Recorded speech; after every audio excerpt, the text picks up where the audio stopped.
Hi, I'm Jeff Tidball from Atlas Games. I want to teach you how to play 3 Cheers for Master. In 3 Cheers for Master, you're the minion of an evil overlord. Now the good news is that your evil overlord has conquered the entire world. But the bad news is that now Master is kind of depressed. The thing is that he didn't really have an emotional endgame for what happens after he's accomplished his life's ambition. And the worst news is that you're afraid Master's likely to kill you when he comes back. So the thing is, you have a plan.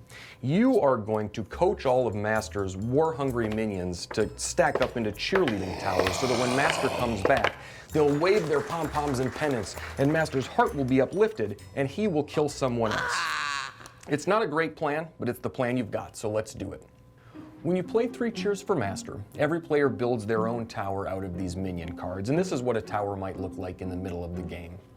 Now from time to time, these big hairy fight cards are going to come to the top of the deck, and when that happens, all the minions in the tower attack each other. First the 3 arrow minions, and then the 2 arrow minions, and then finally all of the single arrow minions.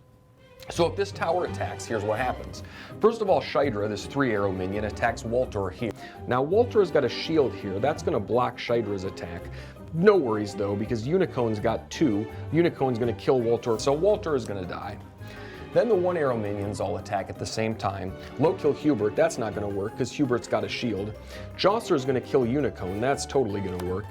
Nom Nom and the Slay team are pointed off here at nobody, so that's not going to do any damage, and Smug doesn't have any attacks at all. After all of those attacks, gravity takes effect.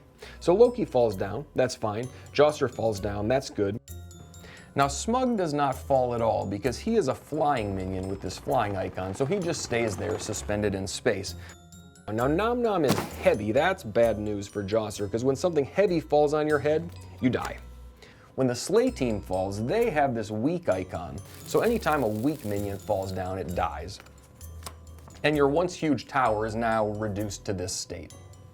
Now the thing about everybody having a minion tower is that you can play minions onto other people's towers. So here's what's going to happen on some later turn is your opponent is going to realize that you've got a flying minion who's suspended with nothing to hold him up.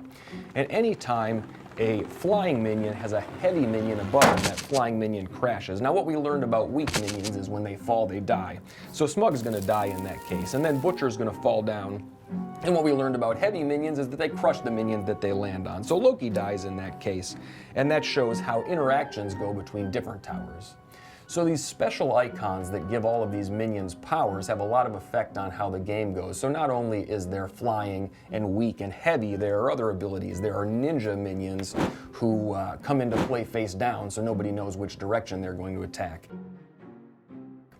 Kamikaze minions die after they attack. Claustrophobic minions die if they're ever surrounded, and hungry minions whose arrows point at weak minions kill them right away without waiting for a big hairy fight. There's a bunch of these. Check the reference card as soon as you get them in your hand so that you know what your minions can do. The good news in all this minion stacking is that you're around to keep the minions in line. So this is you. You're a foreminion, and you're going to climb around the tower as it builds up. And any minion that you are sitting on is not going to be able to attack, and it's not going to be attacked. So you can keep these minions in line. Your foreminion is also super important to scoring at the end of the game. Now, more about that in a second, but the thing to know for now is the higher your foreminion climbs, the better it is. So there are a couple kinds of cards in the deck other than minion cards. Let's talk about those quick. You've already seen big hairy fight cards. When those come to the top of the deck, all the minions attack each other. There's this Master is Here card. When that card comes to the top of the deck, Master has returned. There are not 1, not 2, but 3 big hairy fights, and then the game ends and scores are added up. There is also this Master is Coming card, and that one is in the deck somewhere above the Master is Here card so that everybody knows that the game is about to end. Now in addition to that, there are order cards.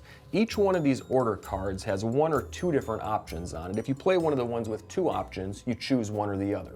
So here's what the orders are. There are move orders. They let you move a minion card the way it shows in the diagram. There are swap orders that lets you exchange the places of 2 different minions in the way that it shows. There are aggression orders. They let you choose some minion in play and have it do its attacks right now instead of waiting for a big hairy fight. And then there are deflect icons, and you can use those when somebody plays a card on you that you don't want. Send it off to somebody else and have it happen there. You can't usually send it back to the person that played it on you, but that's all right because it's out of your hair and it's not screwing you up anymore. Remember, these order cards can be played on your tower or on anybody else's tower, just like minion cards can. Getting ready to play is easy. Just follow the directions under starting the game in your rulebook.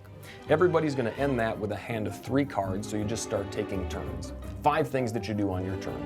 First thing you do, play a card. It can be an order or a minion. You can play it on your tower or on somebody else's. Next thing is to play another card. Same way. Third thing, move your foreminion. Now in your first turn, you're just going to put him anywhere in the ground row of your tower. In turns after that, you can move between adjacent minions. You just can't go diagonal. After that, you keep your third card or discard it, and then you draw back up to 3 cards. So play continues around the table the way you'd expect. So the only other thing that you need to keep an eye on is when your opponents draw cards, anytime one of these big hairy fights comes to the top of the deck, it starts a big hairy fight and all the towers attack. So when Master returns, everybody scores their tower. Now each one of these minions has a base score that's in the upper right hand corner, but your foreminions position is super important to figuring out what your score is. And the reason for that is that you are allowed to multiply a minion's basic value by its height in the tower as long as your foreminion got that high. So if you end the game with a tower like this, Burpler and Darther are worth 1 point and 2 points because they are in row 1. Wingpin is going to be worth 6 points because you get to multiply Wingpin's base value of 3 by 2 because he's in the second row and your foreminion got that high.